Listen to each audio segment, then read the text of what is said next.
Hey, what's up Tutu, j'espère que vous allez bien. On se retrouve aujourd'hui pour une toute nouvelle vidéo. Nous allons parler d'une information qui en ce moment fait extrêmement polémique.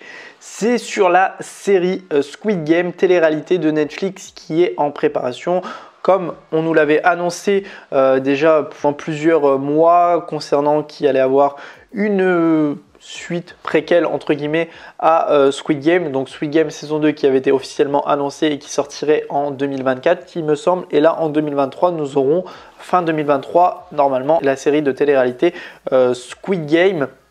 The Challenge qui apparemment vire extrêmement au chaos depuis quelques semaines parce que tout simplement le tournage a commencé le 20 janvier si je ne me trompe pas et beaucoup de candidats se sont plaints de la façon dont ça a été tourné et que ça vire franchement au fiasco concernant cela. Donc c'est vrai que ça fait beaucoup polémique. Donc déjà à commencer par le fait que Netflix est vraiment un producteur qui aime faire des choses dans des conditions qui ne sont pas forcément agréables parce que voilà, déjà pour ma part la télé-réalité n'est pas forcément quelque chose que j'apprécie énormément. Je regarde très peu de choses de télé-réalité et c'est vrai que la télé-réalité c'est souvent fait avec des budgets vraiment très petits, très médiocres et c'est vrai que je pense que la série a été tournée avec peu de budget juste pour se dire que on a le nom, la licence Squid Game, voilà, on va essayer de faire quelque chose avec ça, on va essayer de récolter de l'argent. Enfin moi je le vois comme ça, franchement il n'y a rien à dire, c'est Netflix, ils sont comme ça, ils aiment produire, ils aiment faire des choses en masse et quand il y a des choses qui fonctionnent, ils ne s'en cachent pas et ils font ce qui est à faire et on le voit très bien avec la série qui doit sortir fin 2023 sur Berlin, spin-off de La Casa de Papel qui n'était pas forcément nécessaire mais comme beaucoup de choses que Netflix fait, c'est vrai que Netflix fait énormément de choses qui ne sont pas nécessaires mais enfin bref on va passer outre et on va plutôt s'intéresser à ce que disent les candidats concernant cela et Netflix a totalement défendu ce que les candidats disent, c'est-à-dire essaye de se défendre sur ce qu'ils disent parce que tout simplement je pense que les candidats aussi ont une mauvaise foi concernant cela. Après je défends personne, je défends ni Netflix, je défends ni les candidats. Je vais donc vous énumérer tout ce qui a été dit par rapport à cette polémique et tout ce que les candidats disent concernant ce tournage. Mais avant toute chose, générique.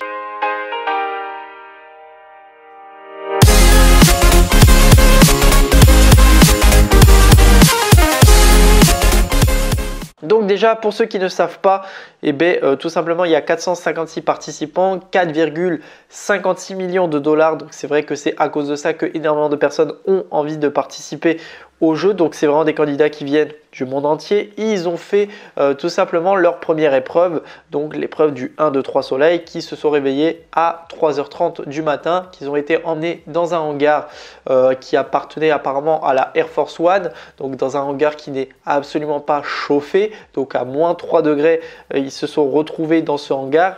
Et tout simplement pour cette première épreuve du 1, 2, 3 soleil, ils ont pris Netflix des arbitres indépendants qui s'occuperaient de tout ce qui est jugement concernant les performances et les statistiques de la poupée sur son temps d'attente pour qu'elle se retourne. Alors en fait, ce qui a été fait, c'est-à-dire qu'en gros, ils devaient attendre entre 10-15 minutes, voire 26 minutes selon certains candidats, à rester immobile le temps que la poupée se retourne. Donc de base, le tournage devait durer 2 heures. Ils se sont retrouvés à faire 6 heures de tournage. Donc c'est vraiment déjà n'importe quoi par rapport à ça. Donc ils devaient vraiment rester immobiles, le tout dans un froid vraiment glacial. Ensuite, il y a eu une première concurrente qui a donné un avis concernant cela. Elle a dit « Je suis exaspérée par le récit que Netflix diffuse que seules quelques personnes ont été blessées. Nous avons tous été blessés juste en passant par cette expérience. Je n'ai jamais eu aussi froid pendant une aussi longue période de ma vie. Nous ne sentions ni nos pieds ni nos orteils. C'était ridicule. » Donc voilà vraiment les premières choses qui ont été dites. Donc est-ce que c'est de la mauvaise foi ? Je ne sais pas. Comme je vous ai dit, il y a forcément eu un cahier des charges qui a été signé. D'ailleurs, Netflix le dit dans un communiqué que je vais vous donner juste après. Donc voilà, je ne sais pas, il y a peut-être certaines choses où Netflix a raison, peut-être certaines choses où les candidats ont raison. Donc après, voilà, nous ne sommes pas sur le tournage, nous ne pouvons pas forcément avoir la vraie vérité par rapport à ça. Donc c'est à nous de nous faire notre propre avis et je pense que là-dessus, il y a des deux. Il y a des deux forcément. Il y a un peu du candidat et il y a un peu de Netflix par rapport à ça. Pour ma part, je dis que les candidats ont forcément été informés concernant cela. Mais après, d'un autre côté, si tout ce qui est logistique, etc., ça s'est mal passé, forcément, ça engrange certaines choses qui n'ont pas forcément été dites dans le cahier des charges concernant déjà l'organisation du jeu, l'organisation de tous les candidats. Parce que par rapport à ça, déjà, l'organisation des candidats était pareil, chaotique parce que tout simplement, il y a 456 participants. À la fin de la première épreuve, ils se retrouvent à 228. Au moment où ils sont 228, apparemment c'était déjà encore le bordel niveau organisation, c'est-à-dire que chaque personnel n'était pas forcément à l'affût derrière les candidats. Donc c'est vrai que ça c'était assez complexe. Donc il y avait des candidats qui se retrouvaient un petit peu à l'écart par rapport à ça et qui manquait énormément de personnel pour vraiment être derrière tous les candidats pour la production. Donc c'est vrai que par rapport à ça, il y a quand même quelque chose qui est assez dommage. Et c'est vrai qu'il aurait fallu que ça se passe dans des conditions beaucoup plus simplistes que cela. Comme encore une fois je vous dis, c'est que le budget dans ces trucs de télé-réalité, il fait aussi, si tu n'as pas le budget, tu ne peux pas prendre du personnel nécessaire pour faire une série dans des règles plutôt appropriées par rapport à ça. Donc après il y avait autre chose qui avait été dit, bon, ça c'est une information à part entière à prendre bien évidemment, c'est la façon dont les personnages doivent vivre. Donc ils doivent vivre dans des conditions qui sont pas folles bien évidemment, c'est-à-dire qu'ils ont leur lit superposé bien évidemment comme dans la série. Ils portent bien évidemment les mêmes tenues avec donc ce qui leur a été donné. Ils ont eu des t-shirts, ils ont eu le survêtement, les chaussures, les chaussettes et ils doivent porter une poche de sang juste en dessous pour que ça soit un petit peu plus réaliste quand ils font semblant de leur tirer dessus avec les impacts de balles et de sang qui sont émis au sol.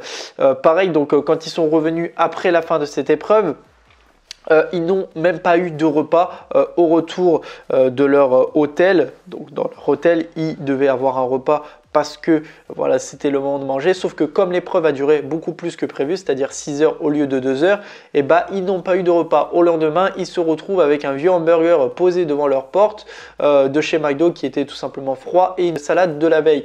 Donc c'est vrai que par rapport à ça, déjà aux conditions alimentaires, ça reste bizarre. Et bien évidemment, d'un autre côté, tu as Netflix qui veut tout simplement se défendre, ce qui est tout à fait normal.